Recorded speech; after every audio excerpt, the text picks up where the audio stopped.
The Road to New Wilderness, Part 27, by random appellation 468. Standing before the bathroom mirror in our room, I ran a brush through my damp hair to help it dry, and sighed. I wish I could just go straight to bed. Why did they have to set the election for tonight? Would it have killed them to put it off one more day? Our meeting in Sean's office had gone about as smooth as I'd expected. Carter suggested that the beacon be turned over to him for security reasons, and Ethan brought up his past record of public executions, calling him a fascist.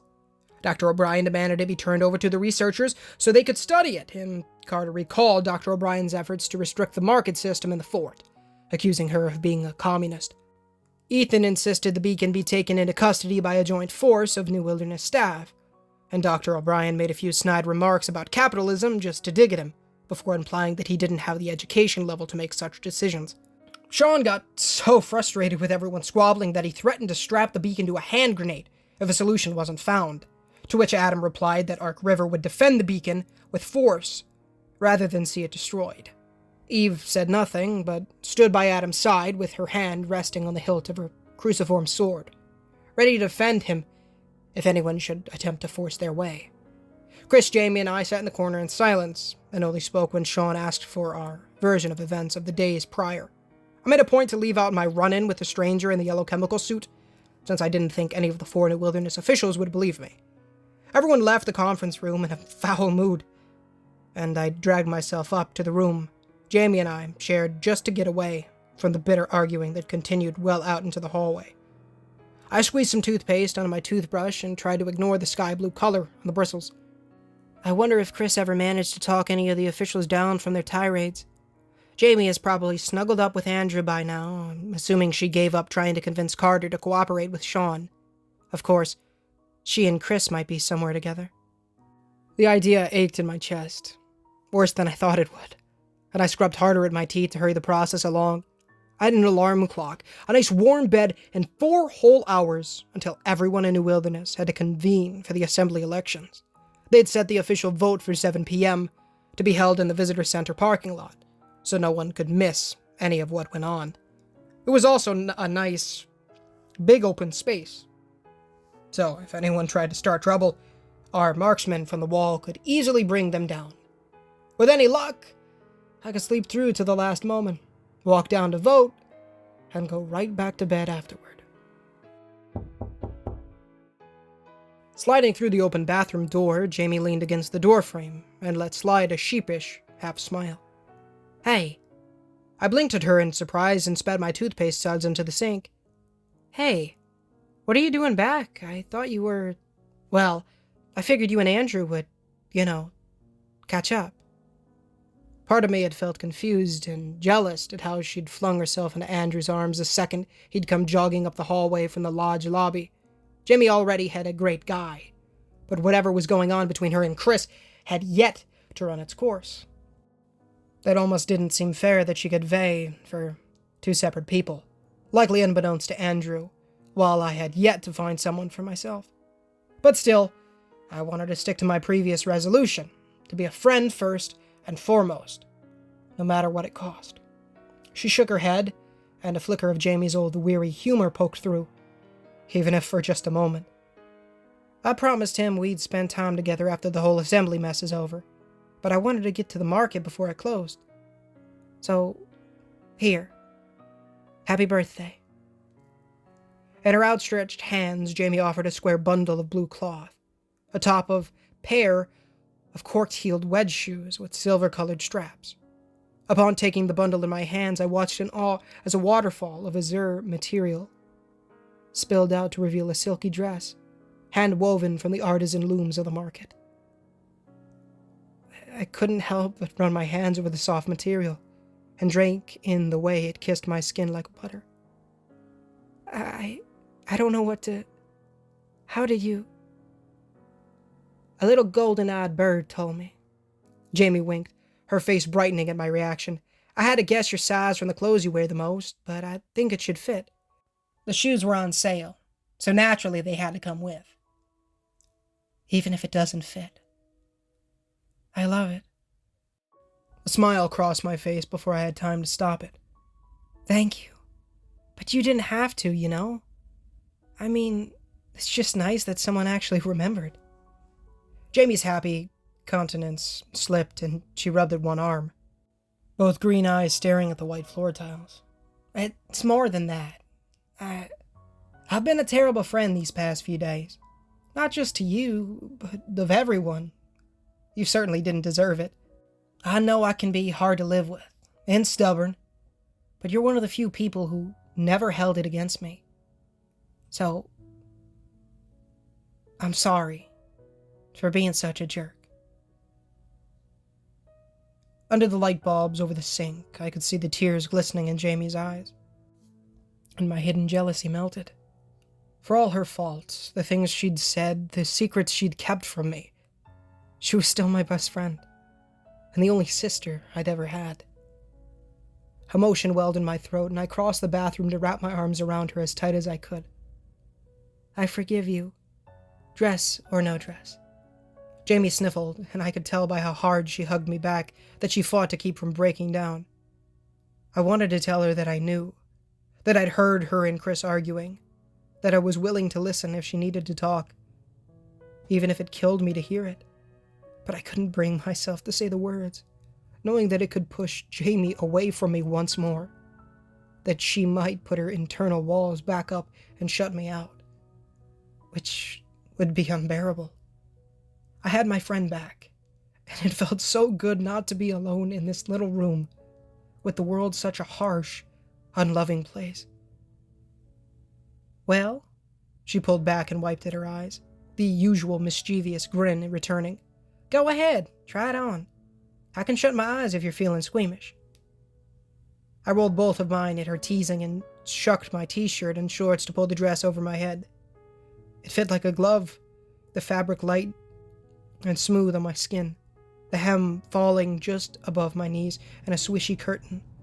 The neckline plunged further than my usual fare, but not far enough that Mom would have kept me from leaving the house, and I had to trade my gray cotton sports bra for a sateen push-up one that Jamie brought from her closet.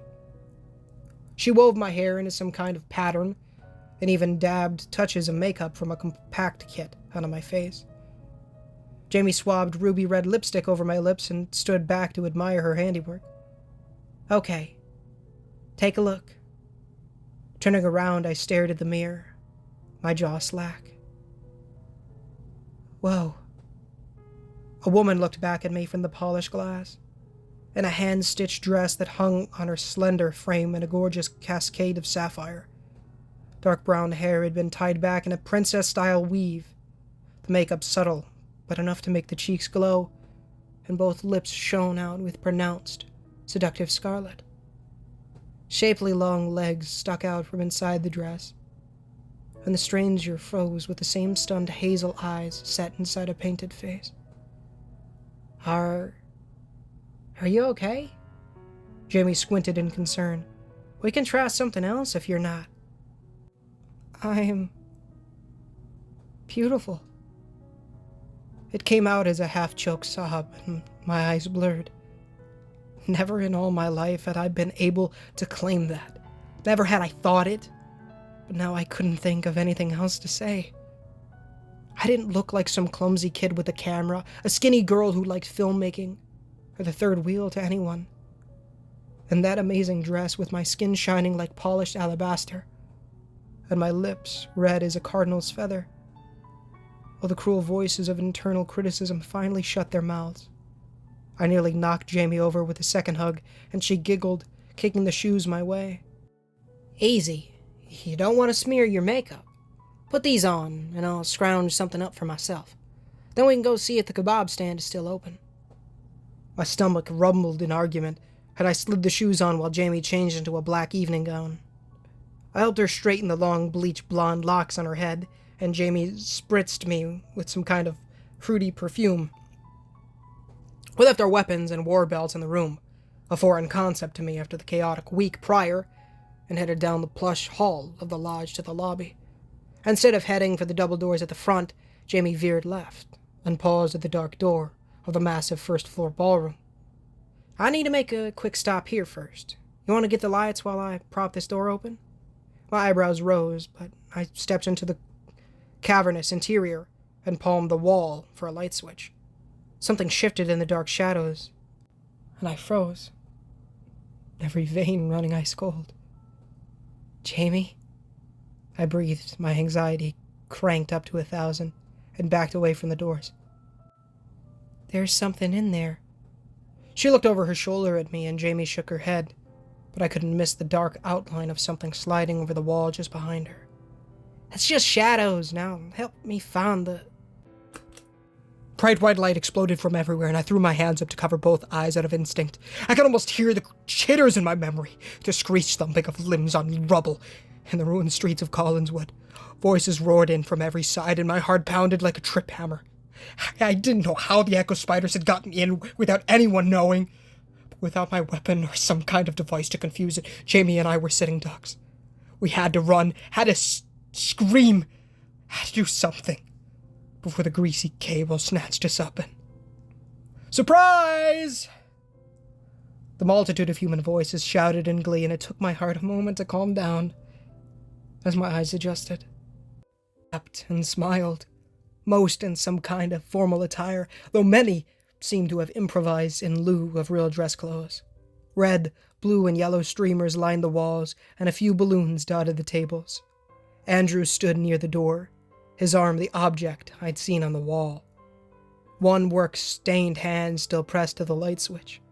A heady aroma of steamed rice and cooked beef wriggled in my nose, and heat flushed my cheeks at the realization of what I'd just walked into. Happy birthday to you. Happy birthday to you. All around me, the rangers, workers, researchers, and Ark River folk broke into a rowdy chorus, and two of the kitchen girls wheeled out a little trolley with a large square cake on it, covered in white icing. Happy birthday, dear Hannah.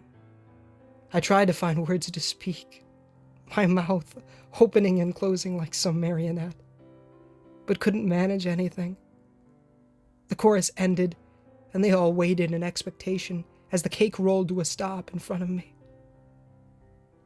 Is this a dream? I know it's kind of last minute, but better late than never, eh? Jamie gave me a gentle nudge toward the lit candles. All right, hurry up and make a wish. Something good, like a plane load of rifle ammo. I laughed in disbelief and leaned down to puff at the little burning wicks with all my might. Acrid candle smoke filled my nostrils, and everyone cheered. Someone brought out a working stereo, a precious commodity in a world with more ever-failing electronics, and put on an upbeat song. Couples paired up to dance on the big floor in the center of the room, while more chatted on the side, or got in line behind Jamie and I for food. Kitchen workers ladled out portions for us, and one of them opened a cooler to hand Jamie an amber-colored wine bottle with the word port on the label, along with a few glasses. Balancing the plate that held my beef stroganoff and rice beside the one that held my slice of yellow birthday cake, I eyed the champagne flute she held out to me. Oh, I'm 20, not 21. She blinked, and Jamie's face crawled with a fond grin as she shook her head at me. Hannah, we build our own automatic weapons. None of us have paid federal taxes since February, and I'm pretty sure one of the researchers' boys has his own weed patch.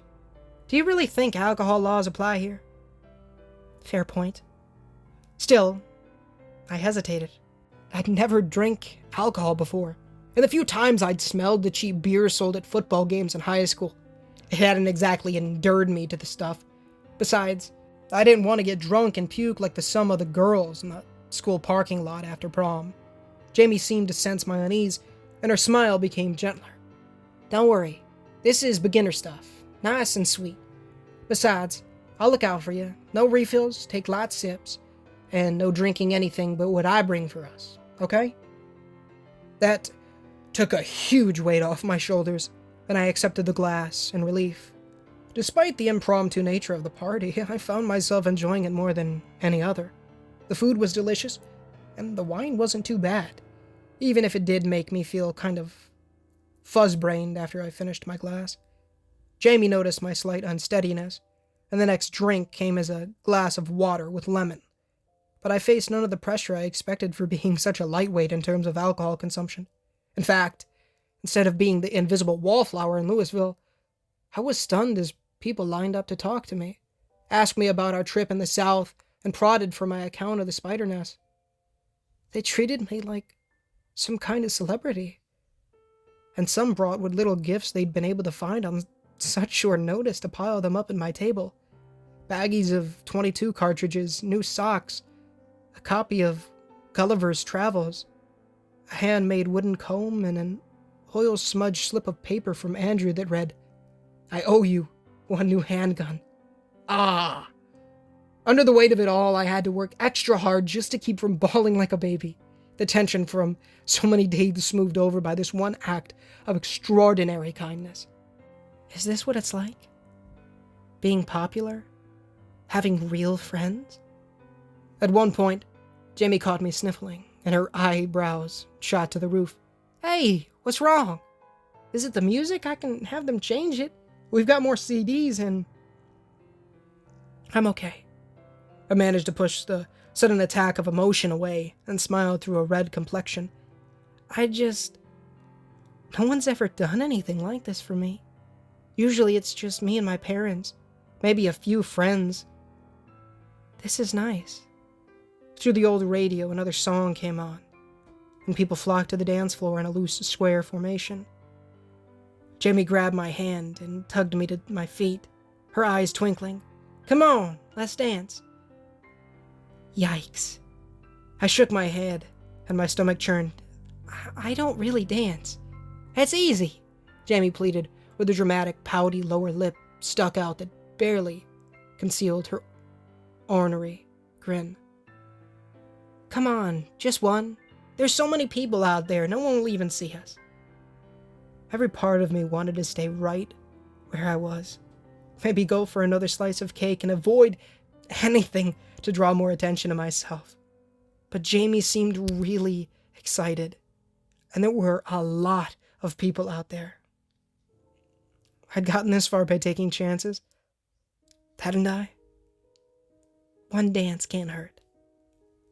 Limbs trembling in nervousness, I let her pull me to my feet, and into the morass of bodies we went. At first, I felt ridiculous, and kept both eyes on the floor, placing my feet and turning my body in an effort not to screw up the pattern everyone used. But after a while, with Jamie beside me, I began to loosen up and started to smile. It was kind of fun, dancing like this. And when the song changed, I stayed.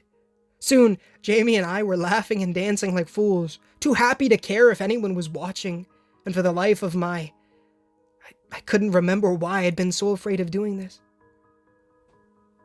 When our sixth song came to an end, Jamie and I slipped over to the beverage table for water, breathless and giggling like schoolgirls. "See?" Jamie snickered and winked at me. "You just needed to unlock your inner party animal. I knew you had it in." Her eyes drifted over my shoulder, and Jamie's face changed, some of the color fading.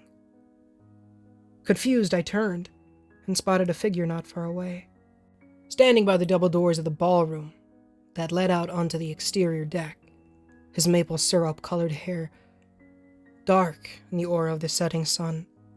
Chris wore a simple navy blue blazer over a button-down white shirt with jeans, but even in that, he could have been a statue from the Greek pantheon for how his broad shoulders filled out the coat.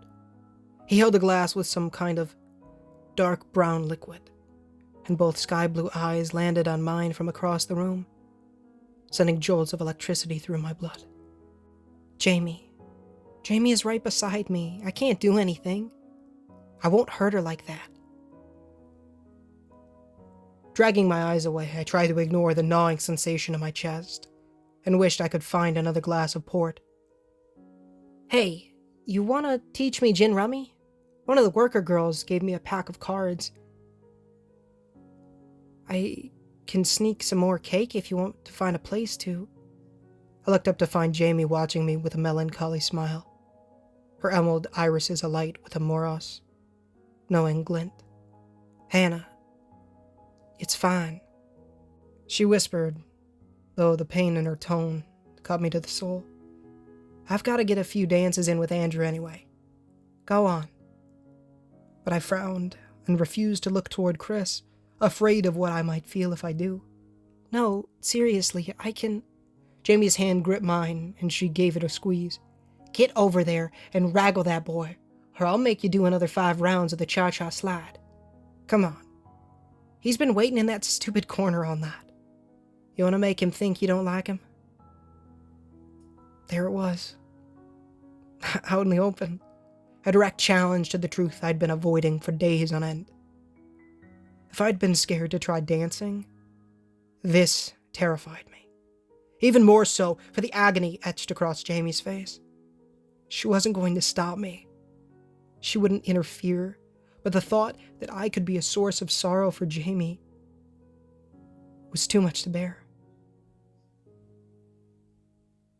I took a timid step back toward the crowd, and Jamie sighed in resignation.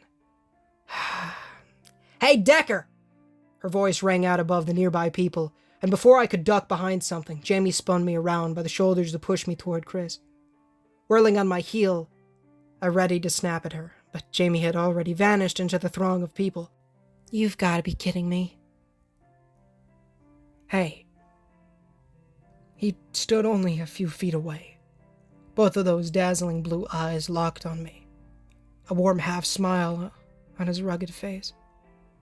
Up close, I could appreciate the way his white shirt hugged Chris's muscled torso. Not tight, but snug enough to make me envy it. I could smell the chocolate-scented cologne on his skin from where I stood, and he'd shaved so that his chiseled jawline ran smooth in the light of the ballroom. Chris held out another glass to me, one filled with a similar brown drink to his own. The way his teeth glowed pearly white made my feet stick to the floor. "Hey," I rasped, and eyed the drink he offered, unsure now if I wanted another dose of dizzying alcohol. Chris seemed to sense my unease and swirled the glass. "It's just root beer. Nothing strong, I promise."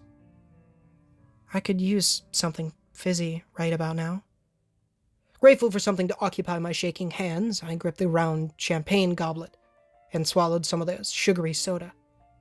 "Thanks. So, happy birthday." Chris shoveled his feet and cleared his throat, as if he couldn't decide what words to use.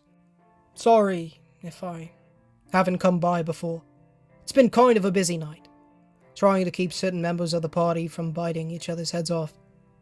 He lowered his voice and gestured to the crowd with his pointer finger.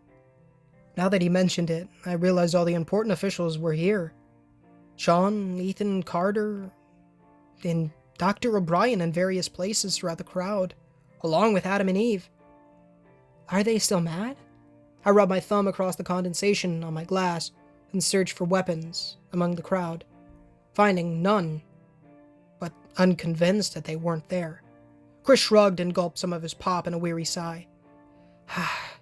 "That coming around, I think I can get Sanderson, O'Brien, and the Sterlings to agree on a common policy as far as the beacon is concerned. But Carter's a wild card. He's hated me ever since the uprising. So who knows what he'll do. With all that firepower at the mechanical garage, I'd hate to find out." I chewed my lower lip, tasted the tang of my lipstick, and wondered if I should go back to my room for my gun or not, with the vote closing on us in only a few hours. "I'm sorry." He cleared his throat, and Chris tinged a deeper shade of red around his cheekbones, in a way that almost made him appear more like a kid in a suit rather than a man.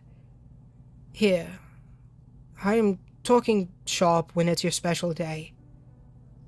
I have something for you." My eyebrows curled upward, and I followed him through the double doors, out into the cool evening air of the deck. It was much quieter outside, with no one else at the rustic knotty pine railing, and a soft breeze ruffled my hair from the south. Swaths of red, orange, and golden light decorated the sky as the last bit of sunshine slid below the horizon, and a few stars began to appear in crystalline twinkles. Various animals called to each other from our pasture land and from the wilderness beyond, fireflies turning the grassy meadows into a sea of luminescent green pinpricks. Wood smoke hung faint on the wind, mixed with the sweet aroma of lantern roses and other breach-born plants. It was a sight that had both awed and terrified me on my first day. But now, it stood as a mere backdrop to the mysterious boy who leaned down to retrieve a little square object from behind a rail post. Chris shuffled my way, and his eyes arrested mine with a ripple of something in them that I clung to with my own hungry gaze. The slightest glimmer of hope. I didn't have much when I crash-landed here. He held one arm behind his back, and both Chris's ears turned cherry red, like he too had to fight just to breathe. But I did have some personal stuff, and since you like film, I figured this would be something you could use way more than me. I hope you like it. He brought his arm around in front of him, and in Chris's hand rested a small brown leather box. It seemed to be some sort of case, with a bronze-colored hasp, so I set my drink on the nearby railing to pry it open with tentative fingers. Oh, wow. Nestled inside, a small gray and black digital camcorder peeked out at me. One of the nicer ones that I'd seen online for prices far beyond my reach, with a nylon carry strap and a charging cable for a built-in lithium battery. A lining of tinfoil acted as a shield against the electromagnetic effects of the breach. And a small white card had been stuck into the lid. Peeling it out, I opened the card flap to find a surprising array of neat, handwritten cursive words pressed into the thick paper with ebony ink. Hannah, an incredible person deserves an incredible gift. Hope I can get you something like that someday, when all this is over. Maybe we could go somewhere nice for coffee or dinner. Until then, this camera is yours to conquer the world with. I know you'll put it to good use. Sincerely, Christopher Roderick Decker. My heart stopped, and I swayed on my feet. I had to reread the card a few times just to be sure it was real, and that I hadn't imagined the words through a haze of beginner wine, dizziness, coffee, dinner. He wanted to have those with me? The world spun, everything a jumbled, chaotic mess inside my head. Chris liked me. He liked me and wanted to go out with me. For the first time in my entire existence, someone wanted to be with me.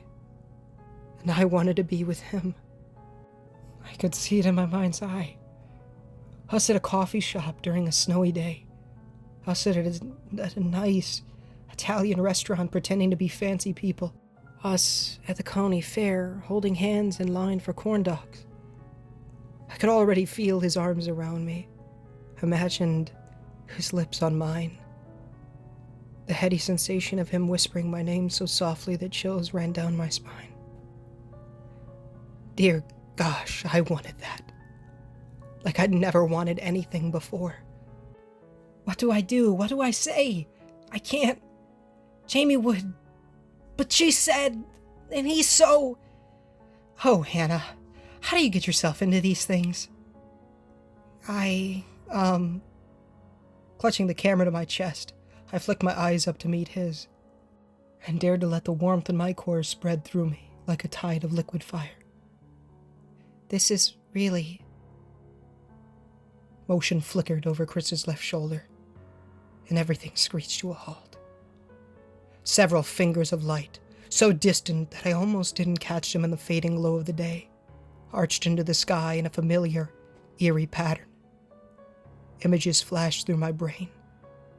Memories not my own that I'd seen in a cursed place, where horrible things had been done to stain the earth with innocent blood. No. Ignorant of what was happening behind him, Chris's face fell into disappointment confusion as I tore away to dash back into the ballroom, heart pounding in my chest. Rockets! I screamed over the music and waved my arms to draw all eyes to me. There are rockets coming! It's an airstrike!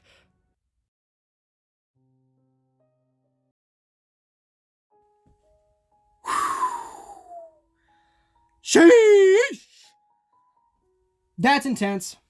Hey guys, Ninja Game here. Thank you so much for listening to today's story. And if you did enjoy, please feel free to leave a like, as it does help the channel innumerably, and it does get the gospel to people's feeds. As well as please consider subscribing, as we are trying to hit that beautiful 10,000 subscribers by the end of the year. And it would be a massive blessing from the Lord if you guys did so. Of course, if you haven't done so already, $1 million question, screen right now, pin comment, description. If you could read that, that would make me very happy. Please make your decision. It'll teach you how to go to heaven. Make that choice for yourself. I hope you make the right one. But ultimately, it is up to you. It'll teach you about repenting of your sins and trusting in the good Lord Jesus Christ with all your heart, mind, soul, and strength. And then, building that relationship with the Lord by reading the Holy Bible daily, pray daily, and evangelize to people. Of course, also join that Discord. I am trying to make it better than it already is. And so, yeah, I really want more people to join. I'm going to make it a place where you guys actually, like, it's something worth joining. Yeah. Guys, oh my gosh. This one was crazy. Oh, Chris loves Hannah. Maybe not loves, but he likes her. We love it. Poor little Hannah doesn't have to be alone. I'm sure there's going to be a little conflict in between there. But we'll see. I'm really concerned. I mean, obviously there's, the rockets. I hope I did a good job. I hope you guys enjoyed that. Obviously there are some limits to my, I'm not even going to say there's limits. I can always be better. Don't limit yourself. Extend. Always improve. That's what it's about. Improve and everything. So I think I did an alright job. I gotta go somewhere here shortly, so I didn't. But oh my gosh, this was a great one, dude. Random appellation. Pats on back for you, my friend. This one was beautiful. I really, really enjoyed it. I love these like ones that are cutaways and stuff like that from the main action. You know what I'm saying? And I love the little dance thing. It reminds me a lot of Life is Strange. If you guys have ever played those games, they're fantastic. I've streamed the first and second one from completion. Platted both of those games. Plan on doing the other two at some point. So, yeah. Love that stuff. But of course, do all that great stuff, guys. I'm going to let you go because I do really need to get this going. So I love you guys. Thank you so much for watching. And until next time, guys, this is Ninja Gamer. Signing off.